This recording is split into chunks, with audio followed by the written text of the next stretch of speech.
Beware of being assimilated by your environment. Xiefeng. August 13, 2024.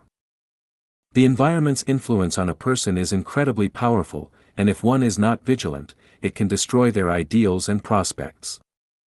Cultural, living, geographical, and climatic environments all subtly shape a person's physiology, psychology, spirit, and soul. When someone transitions from a familiar environment to an unfamiliar one, they often experience discomfort at first, but over time, they gradually adapt. This means that the new environment has begun to assimilate their body, mind, spirit, and soul.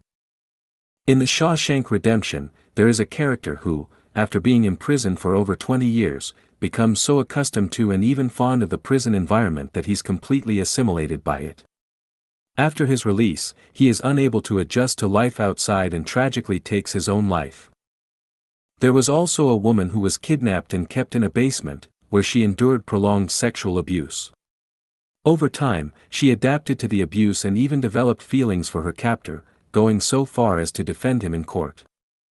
Large environments have this power, but so do smaller ones. Today, people talk about circles, and each circle is its own microenvironment. Regularly interacting with certain people can alter your values and worldview. Even within a social media circle, if you linger too long, you may be subtly assimilated by the consciousness of that group. Most people think they are completely right, but from an outside perspective, they may appear deeply misguided, tragically unaware of their own errors. Spend time with business people, and your thoughts will revolve around how to make a profit.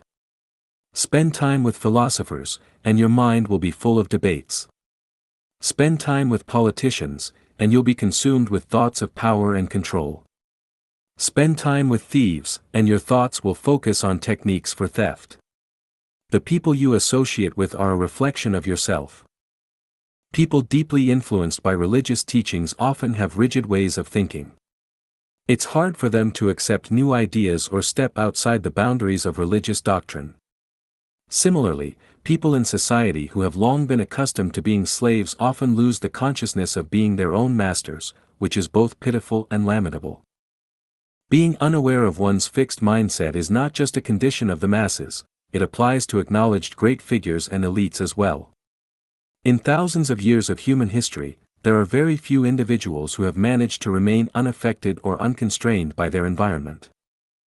If we wish to prevent our consciousness from being shaped and directed by our surroundings, the best way is to regularly change our living, cultural, geographical, and climatic environments.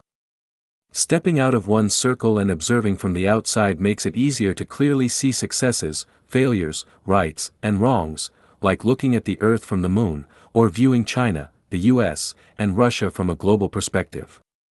This way, it becomes much harder for the environment to control our consciousness. For those with great ideals and ultimate goals, understanding the impact of the environment is crucial. No matter where you live, as long as the light of your ideals remains lit and your consciousness stays focused on your goals, you will not be swayed or controlled by your environment. This is the essence of "take things as they are" in the 4 principles of Lifechanyuan. Whether you're in the desert, the Gobi, a forest, or pastoral land, at the equator, the poles, in the countryside, or in a city, as long as your inner light is shining and your goals are clear, every place can be a stage for achieving your dreams and realizing your ideals. The key issue is that the environment's assimilation and influence on a person are subtle and imperceptible, making them difficult to detect. Even those with firm beliefs can be unconsciously led by their surroundings unless they change their environment every 3 years, not only their geographical and climatic environment, but also their living conditions and the people they interact with.